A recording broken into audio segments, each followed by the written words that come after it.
Before you double your contracts, watch this. All right, that's a good warning. Yeah, that's a good warning. Good title. When traders are ready to scale their positions, they typically have two choices. You can either increase the number of contracts or trade options closer to the money. Those are higher delta options. Which approach do you think is better for the risk-reward trade-off? We know that contracts kill. I mean, that's really what it comes down to. Very much so. Yes, and listen, you just put on a contract trade a minute ago in SPY, like, half an hour ago or an hour ago, whatever. That is counterintuitive to what we're looking at here. So we did that, trying to take advantage of volatility, kind of like what you traded at MU, hoping to get the move that we need. But we understand the risk, and the risk was set for our size account. Now, when you're usually doubling your contracts here, you're usually doing 2 times the amount that you normally should be doing. You trade this account relatively small, upping the contract size puts you in still a small to fair size trade. Yes. It's not 2 times amount of buying power compared to all the other trades I had. That would be like a naked put in SPX. That would be like, and you notice when we went to naked puts, we went into SPY, making it a lot smaller here, not doing an SPX, which would be 10 contracts versus 1 contract. You trade 1, 2, 3, 4 contracts in SPY normally, then you go to 1 contract naked SPX. You just did 10 contracts in SPY, something you've never done before, figuratively speaking, in your account. Even the S&P is down 50. So we'll take a look at this table here. Here are the choices to scale up. Trading both carry more potential for profit and more risk in different ways. So when you are doing strangles, you could do 2 contracts of a 16 delta or 1 contract 32 delta. Mm-hmm.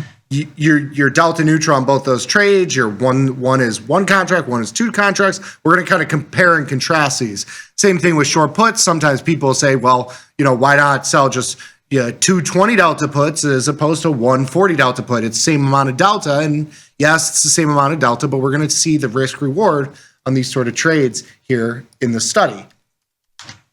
So the study is going to be in SPY. It's from 2016 to present, last 10 years. So we're looking at 45-day options. We're managing these at 21 days to expiration. We're going to compare the increasing of the size of 2 16 delta strangles versus 1 30 delta strangle.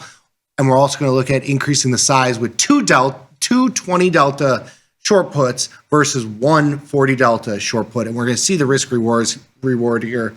We're going to filter the results by IVR below and above 30%, which is kind of the mark of, just to put everybody, to give somebody context. IVR in SPY right now is 39.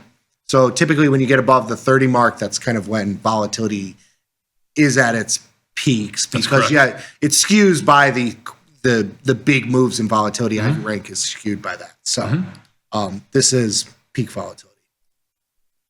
Good job. And so when increasing the number of contracts at a 16 delta level, which is 2 lower delta trades versus 1 higher delta trade, it improves win rates by about 5% and boosts the average profit by 88% for strangles and 26% in short puts. So that sounds pretty good, right? Yeah, why not? Sounds great. Yeah, but there's going to be a gotcha, as Dr. Jim would say. There's always a gotcha. So the gotcha here is that 2 lower delta trades increases return variability, with the standard deviation rising 39% for strangles and 18% for short puts. So you're going to have a wider P&L swing in both directions, for you and against you. Mm-hmm. It's the same sort of delta on entry. You're going to be using more capital. You're going to have bigger swings. That's one of the points that we wanted to make.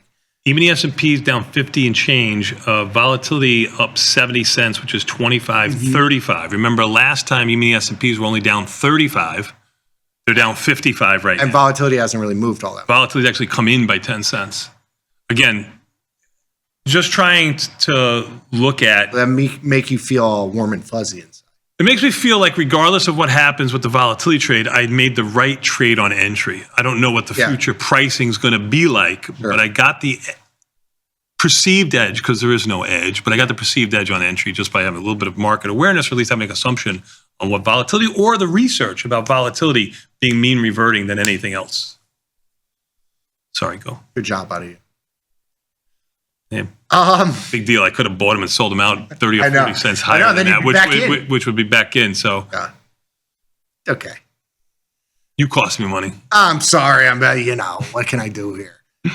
What do risk metrics like largest loss, max drawdown, and CVaR look like when we compare doubling the contracts versus doubling the delta? Because we've looked at this, and obviously there's higher profit potential.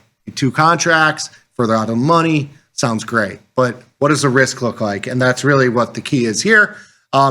Increasing the number of contracts increases the tail risk by 73% for strangles and 71% for short puts, compared to increasing the delta. So you're going to be a multiple in terms of your P&L distribution in risk. And with short premium trades, your risk is a lot wider of a range than your reward because you're capped reward. Mm-hmm. So this is why adjusting deltas is generally preferable before increasing the position size.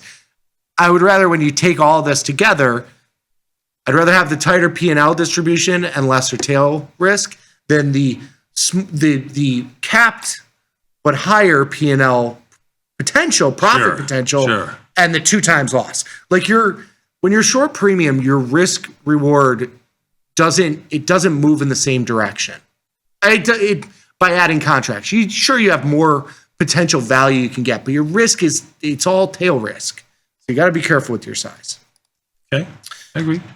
In addition, increasing the number of contracts increases downside risk with max drawdowns rising by about 31% for strangles and 42% for short puts, while CVaR losses worsen by about 37% and 18% respectively. You're going to have a lot more tail risk, even though the delta on the positions is going to be roughly the same at entry. You got a lot more risk. This also highlights why increasing deltas is generally preferable before increasing position size. So if somebody was asking me today, would you rather sell 1 40 delta put or 2 20 delta puts into this downside move? I say 1 40 delta. Even though it's closer to the money and it's more quote unquote risk, the tail risk is a lot lesser. Good. And you're talking about units here, right? I mean, this is units kill. Units always kill. Yep. Yes. Yep. Like my units in gold and silver. Well, gold is down 6%, silver down. I'm going to round down 10%. I mean, We're okay.